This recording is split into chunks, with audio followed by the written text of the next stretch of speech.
আজকের রেসিপিতে আছে বিলেম্বু। বিলেম্বু দিয়ে মাছের মাথা দিয়ে বা ছোট মাছ দিয়ে যে কোনো মাছ, ছোট মাছ বড় মাছ সব কিছু দিয়েই রান্না করা যায়। আমি আজকে মাছের মাথা দিয়ে রান্না করেছি, সেটাই আপনাদের সাথে শেয়ার করব। বিলেম্বুগুলো ভালোভাবে ধুয়ে পরিষ্কার করে নিয়েছি। এখন এখানে বিলেম্বুগুলো 4 টুকরা করে কেটে নেব। এটা একটু টক জাতীয়, যে কোনো রান্নাতে একটু ঝোল ঝোল টক টক যদি রান্না করা হয়, মাঝে মাঝে এটা খেতে কিন্তু অনেক বেশি ভালো লাগে।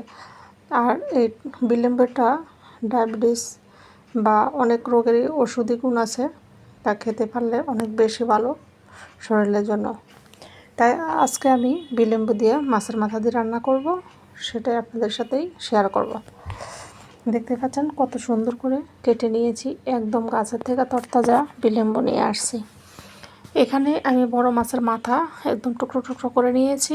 এখানে হলুদ, ধনিয়া গুঁড়া, লবণ, লাল মরিচের গুঁড়া দিয়ে মাখিয়ে হালকা বাদামি করে ভেজে নেব।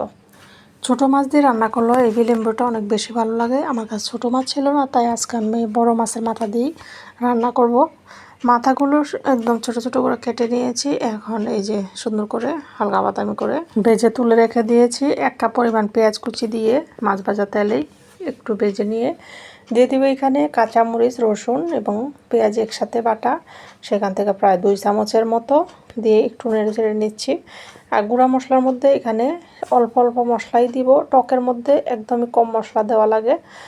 হলুদ, লবণ এবং ধনিয়া জিরা এবং সব কিছু মশলা দিয়ে একটু নেড়ে ছেড়ে মাছের মাথাটা আবার দিয়ে দিলাম। একটুখানি পানি দিয়ে কষিয়ে নেব। এটা যেহেতু একটু টক টক রান্না হবে, একটু অনেকে অনেক বেশি ঝোল রাখে, আমি বেশি ঝোল রাখবো না, একটু কমই ঝোল রাখবো। কারণ হলো এই টকটা আমার ঘরে কম মানুষে খায়, যারা খায় সেই পরিমাণটা বুঝেই নিয়েছি। এই যে মশলাতে মাছের মাথাটা খুব সুন্দর করে কষিয়ে নিয়েছি।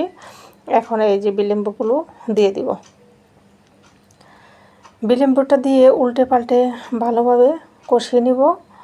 কষানো হয়ে গেলে ঝোলের জন্য পানি অ্যাড করে দিব। এই যে প্রায় 1 কাপ, প্রায় 1.5 কাপের মতো পানি দিয়েছি।